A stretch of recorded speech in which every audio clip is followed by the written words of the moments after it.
Hello and welcome. In today's session, we are going to explore a very important topic, the noSQL data model. If you're working with big data, you've probably heard the term noSQL. But what does it really mean? Why is it so important? And how is it different from the traditional SQL databases we've used for decades? We will answer all of these questions today. Let's get started.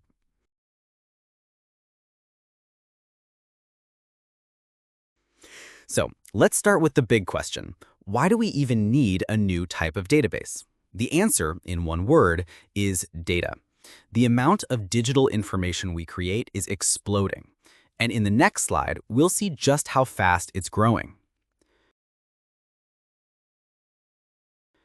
Look at these graphs. They show the incredible speed of data growth. On the top, you can see the growth from different sources. We have business data, which is the traditional data from companies, but look at the green areas, human data and sensor data. This is data from social media, from our phones, from smart devices. It's growing 10 to 50 times faster than traditional business data. Now, look at the graph on the bottom. It shows the growth of structured versus unstructured data. Structured data is the neat, organized data that fits nicely into tables, like in a traditional SQL database. But unstructured data, things like text, photos, videos, emails, is growing at an incredible rate, about 60 to 80% per year. This massive amount of unstructured data creates a huge challenge for storage. This chart gives us another perspective. For a long time, most of the data we stored was business transaction data. Think of bank transactions or sales records. It's important, but the volume grows relatively slowly. But starting around the year 2000, web application data began to take over. This is all the data generated by websites and apps like Google, Facebook, and Amazon. As you can see, the green area grows exponentially. It's a completely different scale. The old systems were not built to handle this kind of volume and variety of data. So, if you have more data and more users, how do you handle it? There are two basic strategies, scaling up and scaling out. First, let's look at scale up, which is also called vertical scaling. This is like making your single computer more powerful. You buy a bigger, faster CPU, you add more RAM, you get a larger hard drive. You are making one single server bigger and stronger. This is the traditional approach for SQL databases. But there's a limit. At some point, you can't make the server any bigger, and it becomes extremely expensive. Now, look at scale out, or horizontal scaling. Instead of making one server bigger, you just add more servers. You start with one, and when you need more power, you add a second one, then a third, and so on. These servers work together in parallel. This is the approach used by companies like Google and Facebook. It's much more flexible, cheaper, and can scale almost infinitely. This concept of scaling out is the fundamental idea behind noSQL databases. And this brings us to noSQL. This is the term for the new generation of databases we've been building towards. Let's start by defining what it actually is. So what is noSQL? It's a database technology that was specifically designed to support the requirements of modern cloud applications. It was architected to overcome the major limitations of traditional relational databases, or RDBMSs, especially when it comes to scale, performance, flexible data models, and distributing data across many servers. The name noSQL can be a little confusing. It doesn't mean no to SQL. It actually means not only SQL. It's about having other options besides the traditional relational model. NoSQL databases are a new generation of databases designed to solve new problems. They are non-relational, which means they don't store data in the rigid table format of rows and columns that you see in SQL. Instead, they use different ways to store data, which we call data models. The most common ones are the document model, the graph model, the key value model, and the columnar model. We will look at each of these in detail later. The key benefits of NoSQL databases are that they are easy to develop with, they can scale to handle massive amounts of traffic, and they are highly available and resilient, meaning they are very hard to break. The push for noSQL came from the big Web 2.0 companies, Google, Amazon, and Facebook. They were dealing with amounts of data that no one had ever seen before. They needed to store everything: user profiles, posts, photos, videos, messages. Much of this data is not well structured. How do you fit a video clip or a blog post into a traditional database table? It's very difficult. NoSQL databases were built for this. They focus on making sure the data is always available, even if some servers fail. They do this by spreading the data across many different machines with many copies, a concept known as replication. Let's look at a more formal definition. According to the website nosqldatabase.org, NoSQL databases are next-generation databases mostly addressing some of the points, being non-relational, distributed, open source, and horizontally scalable. Let's break that down. Non-relational, they don't use the table structure of SQL. Distributed, the data is spread across many servers. Open source, many NoSQL databases are free to use and modify. Horizontally scalable, they scale out by adding more servers.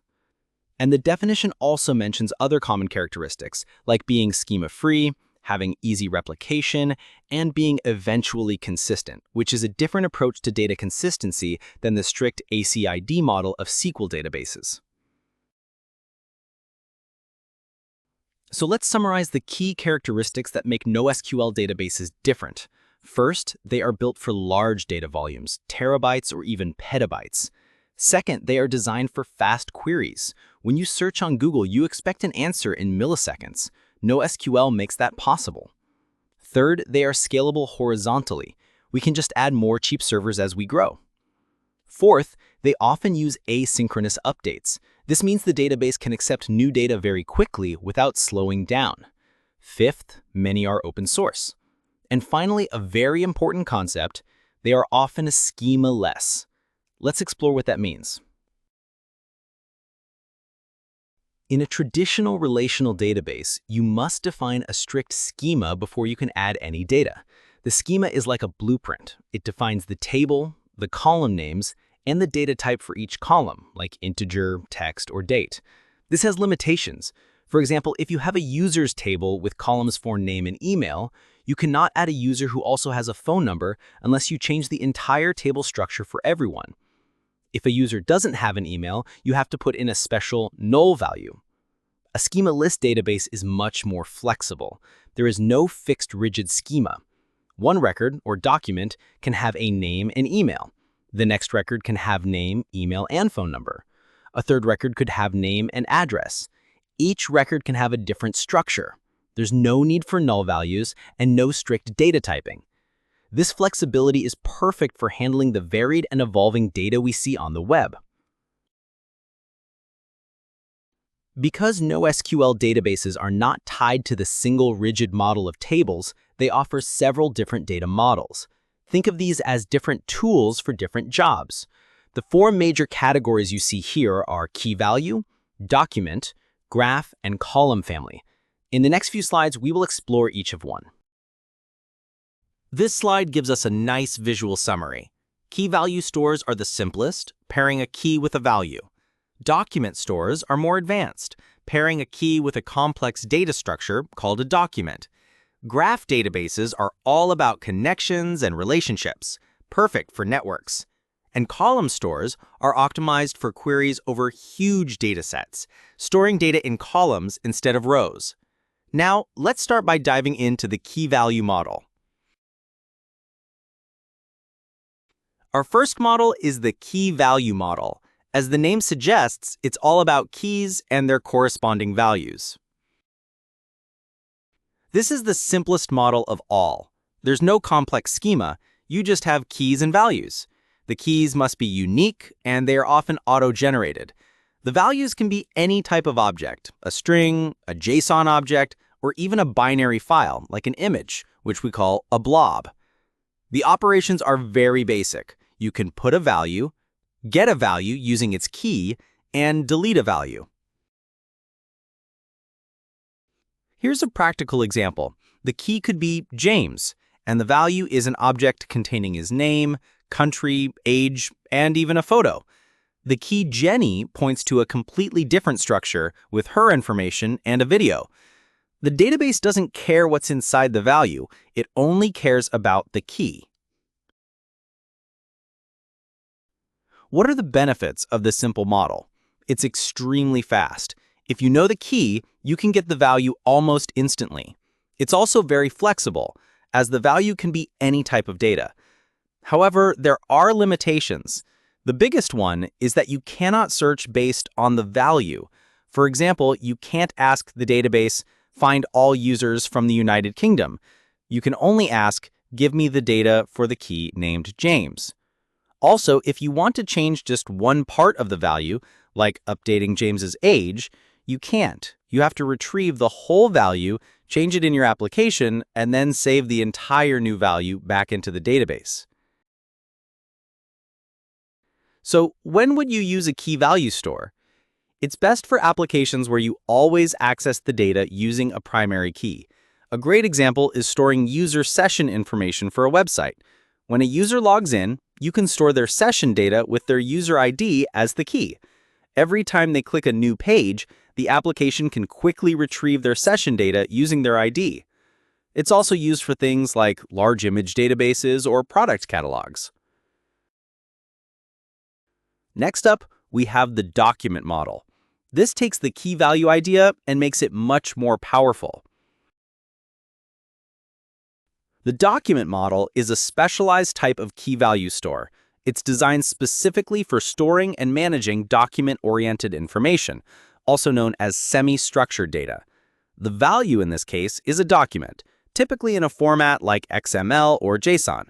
The crucial difference is that the database provides an API or query language that lets you search or update based on the internal structure of that document. Here we see an example. It's still a key value store, but the values are documents. The key Konkan points to a JSON document, and the key Bangkok points to an XML document. A key feature is that the database allows us to query these documents based on their content or metadata. And here is what those documents actually look like. On the left, we have a JSON object for Konkan. You can see the fields like province and the nested location object. On the right is an XML document for Bangkok. Because the database understands this structure, we can run queries like find all documents where the population is over 10 million. Because the database understands the document structure, it supports more advanced operations.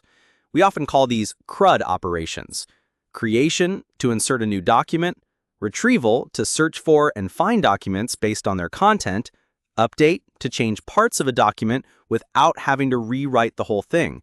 For example, you could update just the population of Bangkok, and deletion to remove a document. Document databases like MongoDB are extremely popular for web applications because their flexible JSON format maps directly to objects in programming languages. Now for something completely different, the graph model. This model isn't about documents or key value pairs, it's about relationships. A graph store uses graph structures with nodes, edges, and properties to represent and store data. The relationships or edges allow data to be linked together directly. A query on a graph is known as traversing the graph. The biggest advantage here is that complex join operations, which can be slow in SQL, are not necessary. Let's look at this example. It's a perfect illustration. Here, Bob, Alice, the Mona Lisa, and Leonardo da Vinci are all nodes. The arrows are the edges or relationships. You can see that Bob is a friend of Alice. Bob is interested in the Mona Lisa. The Mona Lisa was created by Leonardo da Vinci. The other information, like person or 14 July 1990, are properties of the node Bob. With a graph database, you can easily ask complex questions like, what are the interests of the friends of Bob? The database simply follows the is a friend of edge from Bob to Alice, and then checks Alice's interests.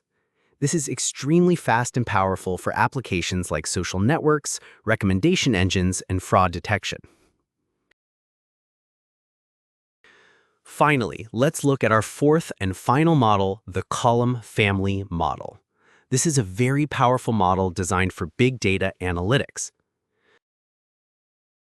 The column family model enhances the key value concept with more structure. It was heavily inspired by Google's famous Big Table paper, which described how they manage their massive datasets. This model is the foundation for some very powerful and widely used NoSQL databases, such as Apache Cassandra, Apache HBase, and Amazon's DynamoDB. These are all designed for extreme scale and performance. So what is the core idea behind a column family store? To understand it, we first need to think about how a traditional relational database stores data. It's a row store. As you see on the left, it stores all the data for one record together in a row. So all of Yos's information, his name, birthday, and hobbies, is stored together on the disk. Then all of Fritz's information is stored together. A column store, shown on the right, does the complete opposite. It stores all the data from a single column together. So all the names from all the records are stored together, then all the birthdays are stored together, then all the hobbies are stored together. Why would you do this? Imagine you have a table with billions of rows and hundreds of columns, but your query only needs to calculate the average of one column, like age. In a row store database, it has to load all the data for every single row from the disk, even the columns you don't need, which is very slow. In a column store, it can just go directly to the age column and read only that specific data. This makes it incredibly fast and efficient for large-scale analytics and data warehousing queries.